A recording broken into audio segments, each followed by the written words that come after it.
Hey everyone, and welcome to the PlantStock channel. My name is Jesse if we haven't met yet. Hope you're all doing well given the extremely volatile market as of late. Today I have three things to focus on. First, on the latest news regarding the plans to buy a new R&D Center on mainland China. Then we have an article from the Motley Fool where the author argues that this R&D Center could be a negative thing. And finally, we have some interesting perspectives from a Motley Fool podcast regarding the McDonald's deal. I would really like to hear your thoughts on this new video format, so make sure to leave a comment if you have the time. And if you want to help out the channel, feel free to smash that like button, and if you want more videos and news like this, make sure to subscribe. I really appreciate all your help. Now, if we take a look at where the stock price landed at the end of trading, it was 7.6%. Now that is a great number given what a rough ride they have had in the last couple of months. Last 5 days is still up 6%, but from a month's perspective, it's down 9.42%. But BYND is not the only plant stock that flew up yesterday. Even Oatly and TTCF had a great day, but the overall market had a good day as well. The Dow was up 1.61, the S&P 178, and Nasdaq had a staggering 2.40% uptrend. So all in all, a much needed positive day in the market. So according to many people, this may be the time for the Santa Claus rally. And if that was the case, it might have started a bit yesterday. But maybe we shouldn't put too much emphasis on those kinds of theories. There seems to be some kind of historical data to reference from, but it's still just a theory. But there is some interesting reasons why the stock flew up yesterday, and it could be related to that Biden seems adamant about not shutting down the nation like 2020. By the way, if you're interested in following me on Twitter, take a look in the description. This is how I wrote in my morning briefing yesterday. When it comes to how several European countries seem to handle the Omicron spread, with tougher restrictions once again, Biden's message right now is different. There will be no talk about locking the country down, at least not on a federal level. Instead, the focus will be to get more people to understand how important it is to be vaccinated. Given that, quote, you are 14 times more likely to die of COVID if you have not been vaccinated. According to the CDC, Omicron is spreading like wildfire across the globe and now represents 73% of sequenced cases in the US. Biden's determination to not go back to a lockdown could be one of the larger reasons why the market did so well yesterday. If you are interested in being part of my free Discord channel where I have daily morning briefings regarding our stocks and the market, also take a look in the description. We have a great bunch of people with a lot of knowledge and value. But the good news that we got from BYND just recently could have had a major effect on the stock.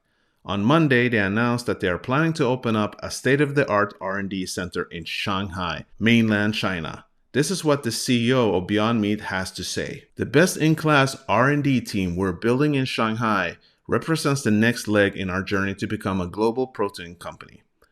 The new resource will enable us to more precisely serve the palate of the Chinese consumer and contribute directly to culture's delicious cuisine, while joining our global effort to deliver plant-based meats that are indistinguishable from healthier than, and over time, priced at parity with their animal protein equivalents. Well, this sounds like very positive news. China is an amazing opportunity for BYND, and as we know, they already have facilities in the Shanghai area.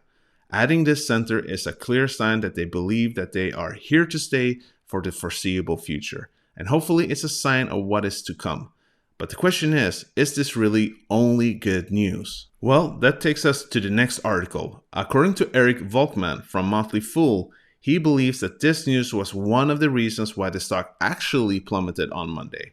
In the article, he argues that investors may not be too happy about this latest move by Beyond Meat, considering that they should focus on other issues with the company. Quote, investors might not think this should be any kind of priority for Beyond Meat just now. The company's growth is sluggish, profitability remains elusive, and the alt protein segment has relatively low barriers to entry, and thus has growing competition. Shareholders could be concerned that the company isn't sufficiently addressing these challenges. It's an interesting theory, given that the stock actually fell down with 6%. However, I do feel that it is a bit far-stretched considering that the overall market was taking a huge beating, given the overall Omicron scare. My personal reflection is that this is good news. I do like the fact that they are aiming to cater to the Chinese population. China is an incredibly large country, both in size and population, with an extensive food cuisine that they have eaten for centuries. Trying to mimic the food that they love seems to be a smart move on Eaton's part. Yes, they do need to address the profitability issue, but I would argue that is exactly what Eaton is doing in this case, making these products more interesting and identifiable for the Chinese population should encourage people to buy more, which in turn will spike revenue. I would be interested to hear your opinion on the matter down below. This takes us to the final piece of news today. Arthur in my Discord linked to this monthly full podcast. Thank you, Arthur. I appreciate your diligence on our Discord. In this podcast, you hear Chris Hill and Asit Sharma discuss Beyond Meat and give their analysis on the long-term view of the company. If you haven't listened to it yet or read the transcript, let me know and I will link it in the description. Overall, they have a positive outlook on the company. They seem to believe that Beyond will do very well long-term. They also seem to feel that the partnership they have is something to feel positive about, especially the McDonald's deal. I felt I wanted to highlight some of the things they mentioned. If you're the first mover in an industry and you're bringing new technology to the market, whether we're talking software or here we have alternative meat or plant-based meat, it takes a lot of partnerships to get your brand accepted.